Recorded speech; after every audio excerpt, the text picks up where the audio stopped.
Hello, I'm David Mead, Commodore of the Royal Southern Yacht Club, and welcome to your club. I'm now going to show you why we need a new seawall. So I'm going to put my boots on and we go down to the mud.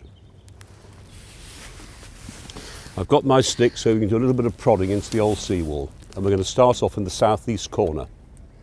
Okay, this is the southeast corner and one of the oldest parts of the seawall, and if you walk down you'll see it's been repaired and layered over the years. There's no underpinning whatsoever in this part, and it's slowly sinking into the mud.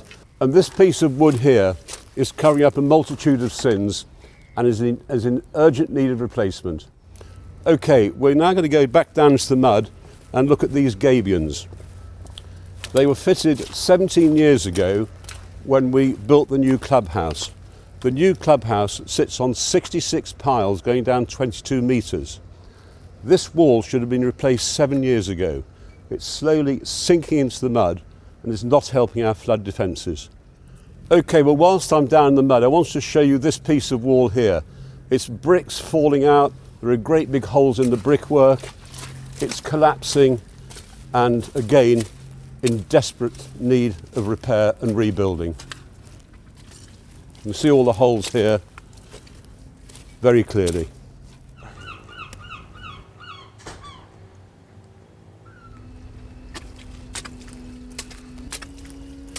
Okay, this is a part of the seawall I really want to show you. It's in a dreadful state of repair. You all know the green patch of land up there. It keeps getting flooded and detached from the club. But look at this here, it's just lumps of old concrete falling in the water, cement fields, sandbags. Look at the state it's in, it's quite dreadful.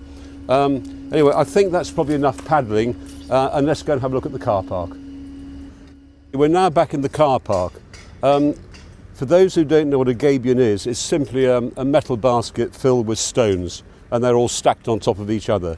And you can see these were put in 20 years ago when we did the car park, and they're sinking and not protecting our land from flooding. And you can see huge cracks here where the land is dropping away, and you can see the fall here, and again in desperate need of repair.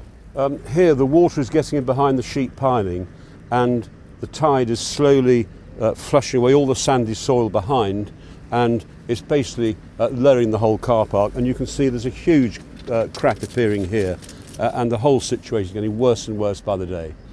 This shows you the real problem here, and these levels, well, they should be actually level. So again, the need to get this repaired as soon as possible. I think that's now enough of the car park, and we'll now go into the clubhouse and tell you all about the Prince Philip Yacht Haven.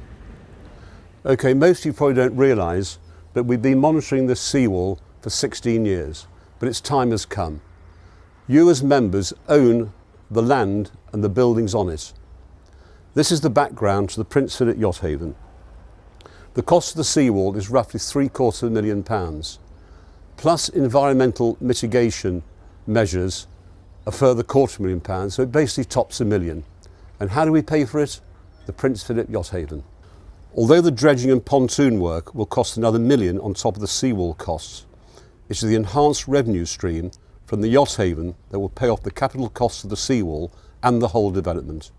And that's how we protect our prime waterfront assets for the future.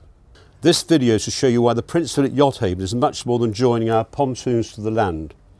It combines this with essential steps to stabilise our land holding and improve its flood defences.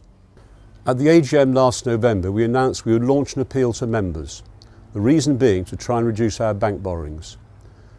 So the appeal is this: will you help us move from this, the old seawall, way past its prime, to this, the new Prince Philip Yacht Haven, with our land protected well into the future?